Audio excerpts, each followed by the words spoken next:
Well, first off, I would like to congratulate the rest of my cohort on such fabulous presentations. We did it. And really thank them for all their support through our time together.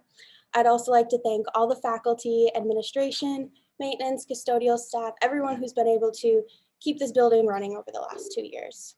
I'd like to also thank my mentor, Lauren Callis, for all her support, as well as my thesis committee members, Michael Kerrigan and Linda Monik Eisenberg. I feel extremely grateful to be a part of this program, surrounded by so many amazing people. So to introduce myself, my name is Jordyn Brennan, and I'm a visual artist working predominantly in drawings, paintings, and murals. My MFA journey has been full of experimentation and discovery, and through these two elements, I've been able to make leaps in figuring out what I want to say as an artist and who I am as a person. So today I will be talking about my research, my practice, who I'm influenced by. I'll share my current work and where I see it heading. I wanted to start off with a few questions about what I'm thinking about with my work. What is care? Why is caregiving so important? And what does this actually look like? I spent a large part of my life as a caregiver in multiple settings. This experience has really shaped who I am and how I think about the world today. To me, being a caregiver is being one step ahead while being fully present in a moment. And when I say that out loud, it sounds confusing and impossible to do, which is ironic because if you've been a caregiver, there's moments where it feels that way. But what does this actually look like is the question. What does care look like? And more importantly, what does it feel like? Being a caregiver is not glamorous. It can be extremely exhausting, draining, and overwhelming. But for anyone who has been a caregiver, you know that there are also moments that are extremely rewarding and honoring and joyous. As I've been developing my work, I've reflected on this crossover between my artistic practice and being a caregiver. These elements that I find so crucial to painting, like the physical touch of the canvas and the time and level of care and detail that you put into a painting that I feel so passionate about, really reflects on all the qualities of being a caregiver, which I found really informative to how different but similar I was treating these two parts of my life. I'm studying how care, exhibited in a variety of forms, both strengthens our relationships and extends our lifespan and quality of living. Like we all already know, going to school or work or just living in these last 2 years has been tough. And at times it's been hard to see or find the light and the joy that in the world. But my goal for my work is to be a hopeful view of the world, to not erase the bad, but celebrate the good that still exists.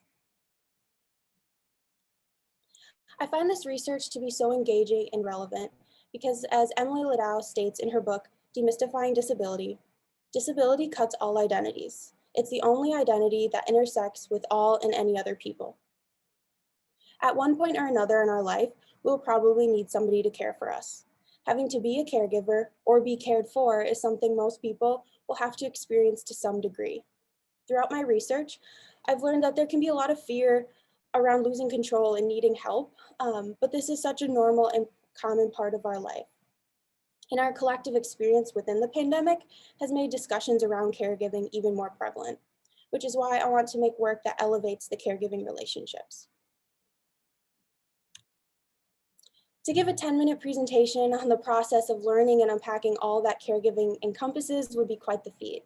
I've been really privileged to work in the settings that I have, so by no means do I want to give this universal idea of what all care should look like, because it's different for every situation. There's such a spectrum of care, and by only discussing one aspect, by only mentioning the good or only mentioning the bad, it would be doing a disservice in confining caregiving to a singular process. But I do feel that what we see shapes how we think, and how we think is what we do and put back into the world. So why not have positive, uplifting images of that? Like I said before, caregiving is not glamorous and is not sexy work. It involves everyday mundane tasks. In order to highlight the ordinary and everyday moments that is so much of caregiving, I look to genre painters starting in the Dutch Golden Age. Genre paintings depict aspects of everyday life by portraying ordinary people engaging in common activities. My work is able to exist because of 17th century artists who were steering away from the imaginative and idealist content of the time. Technically speaking, genre artists were achieving and transforming the composition by playing with light, perspective, and texture to allow the viewer to gaze into an intimate scene of everyday life, thus elevating those mundane moments. I'm continued to be influenced by artists that find the beauty in the mundane, such as artists like Mark Daly. I also examine how artist Susan Lichman sits between representation and abstraction and the way she creates warmth through the lighting and colors in her work. I also study many contemporary figure painters, such as Dennis Sarrazin, taking note of how his brushstroke is so painterly and evident in the work, while simultaneously capturing the likeness in the form. Leslie Barlow is another contemporary figure painter and MFA alum that works within themes of love, care, and community. And she does this in a really beautiful and tender way through exposing the underpaintings and creating an overall warmth, which really invites the viewer into her work. And now for my work.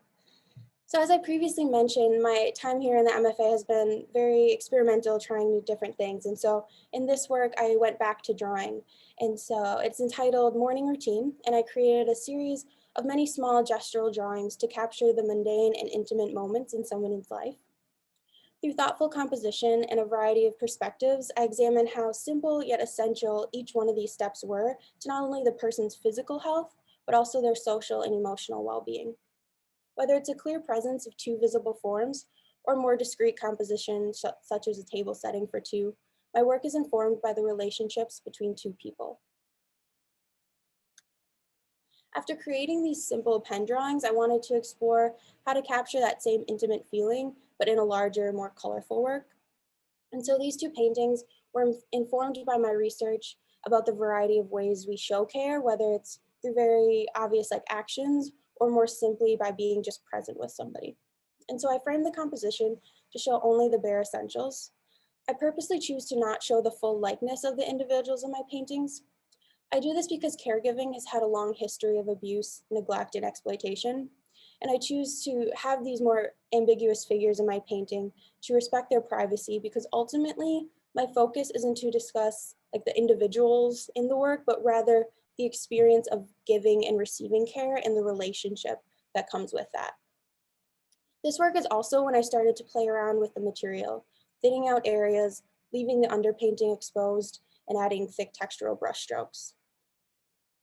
In doing this, it forces the viewer to engage with the work longer, having to really slow down and examine what they're looking at physically, but also piece together the emotional dynamic and the relationship that is happening in this mundane scene.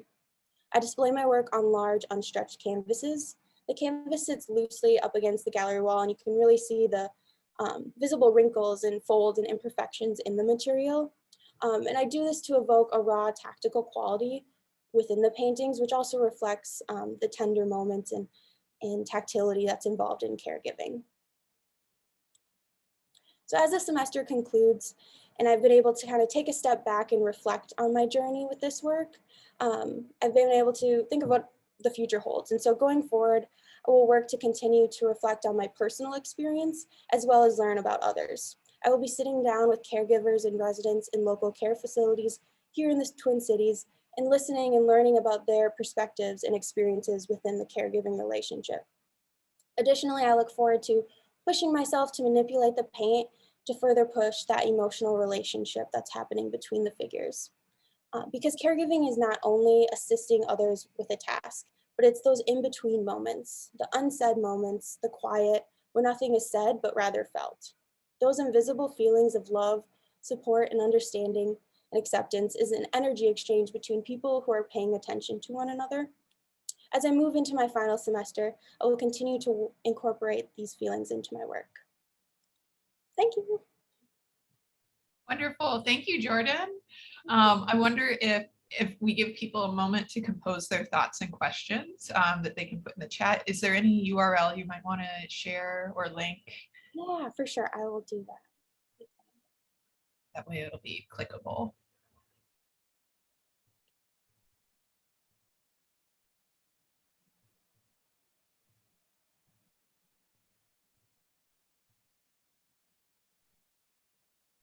Trying to find the chat, but if I get it now, I would do it right after I saw it. That's okay. That's totally okay. Well, I can launch with the question. what are you excited about in this? You've described a little bit about what you're doing moving forward in holding conversations with various caregivers. Is there anything that you're expecting to encounter there, or do you expect to be fairly surprised by feedback that you collect and receive? Yeah, that's a great question.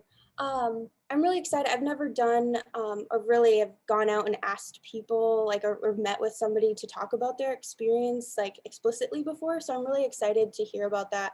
I think even when I was just surveying what people think of when they like in describing care, or I ask like my mom or my family or friends, it's so different based off of like what your experiences are and your perspectives are. So I'm just really excited to hear like the good and bad or just all aspects of the caregiving because there's so many pieces and it's such a complex thing. So with such a layered topic, I'm really just open to hearing it all. I'm excited. Wonderful. And we've got a couple questions here in the chat. So first, Bo says, your work in black and white as well as color. Can you tell us, or sorry, you work in black and white as well as color. Can you tell us more about how you approach color in your works?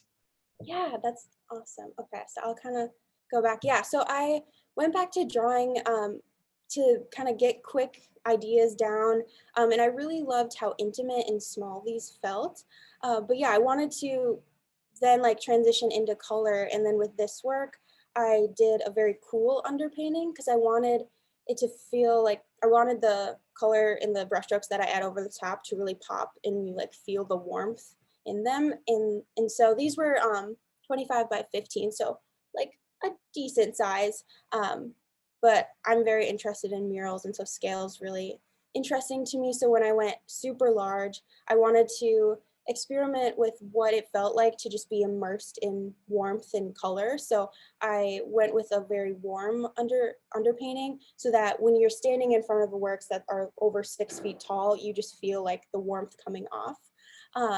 And so, yeah, I think I'll continue to play around with color, but I'll definitely be, I think, working at this larger scale. It just comes very natural to me. And so playing around with color and just to immerse the viewer in that is what I'll work towards. Wonderful. And then we have a question from Lucas who says, I love that you leave different points of the process available to view, such as the underpainting. How do you decide which parts of the painting to flesh out and which parts to leave unfinished? Oh, yes. Yeah, I'm a very controlled person, if you haven't noticed. And so this was definitely, it's a challenge to not have it finished and not have everything perfect. But I think I want the viewer to be able to look at the image and have to like piece it together in a way into like what are they looking at physically within the scene, but then why, how is the paint handled and what is that showing? And so it's a challenge, and it's when I'm working, I go back and forth to adding, and then I run to a different painting and go and work back and forth, always like stepping back and analyzing, okay, what is that brushstroke telling the viewer? And the areas that I do paint or add more paint to and more colors, that puts an emphasis on that area. So what am I trying to say? And so in some of my works, since this is so new, there's definitely places where really strong and I'm happy with, and other places I'm like, oh, okay, next time this is how I'm going to do it. So I think I'm always in like just continuing to learn about where I add and where I don't.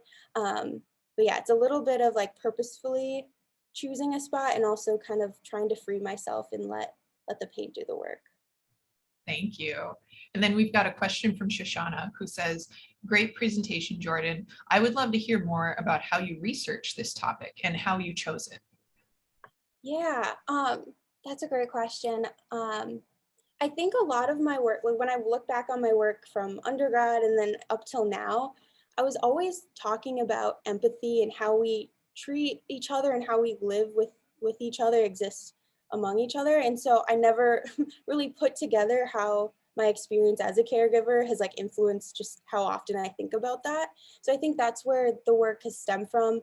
And then, yeah, I've done a lot of research and reading, and it's such an interesting topic for me. Thinking about aging, is that something we're all doing, continuously doing? and how like such of a shared experience that is. So that really intrigues me. And there's just so much to learn about aging and caregiving and so many different routes, whether it's very like institutional thinking or more personal caregiving. Like there's just so much I'm excited to continue to research and learn. So yeah, I'm really excited to where I'm at because I am able to like see where I'm heading, and then I'm even more excited about what's to come. Wonderful. And then we've got one more question. This will probably be our last one. This is from Kate. I loved hearing how you parallel caregiving and the care spent in creating a painting. Could you speak more to the role of your physical body in creating the work, especially on a large scale? Yeah. Um, yeah, I'm so passionate about just the skill of painting. I'm a very hands-on person, and so that's why I love painting because of that like tactile quality. And so when I was doing those smaller drawings, I liked how intimate they felt.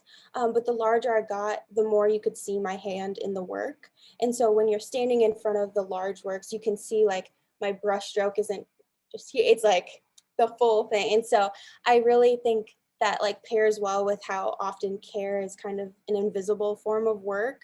And so being able to show like the evidence of care that I'm putting into the painting is really important to me. Wonderful.